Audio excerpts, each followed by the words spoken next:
14 ఏళ్ల తర్వాత మళ్ళీ ఈ రోజు వెండి తెరకి కల వచ్చింది. 14 ఏళ్ల తర్వాత తెలుగు సినీ రంగానికి ఈ వేదిక ఓ వేడుకను తీసుకొచ్చింది. 14 సంవత్సరాల తరువాత తెలుగు చలనచిత్ర వినీలాకాశంలో కృష్ణపక్షం నేటితో ముగిసింది. 2 తెలుగు రాష్ట్రాలు ఏర్పడిన నేపథ్యంలో సుమారు దశాబ్దం పైచిలుకు కాలంలో ప్రభుత్వం పరంగా తెలుగు చలనచిత్రాలకు బహుమతులందించే సంప్రదాయంలో విరామం ఏర్పడింది.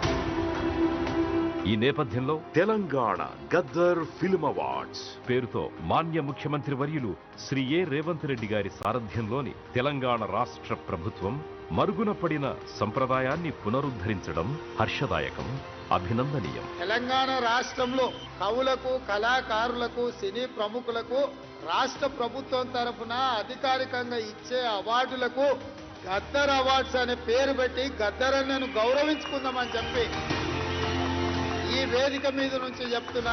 కార్యక్రమంలో భాగంగా 2024వ సంవత్సర పరిధిలో తెలుగు చలనచిత్ర రంగానికి సంబంధించిన వివిధ కేటగిరీల విజేతలతో పాటు 2014 నుంచి 2023 వరకు ఉత్తమ చలనచిత్రాల నిర్మాతలకు సైతం తెలంగాణ గద్దర్ ఫిల్మ్ అవార్డ్స్ మాన్య తెలంగాణ ముఖ్యమంత్రి వర్యులు అందజేస్తారు.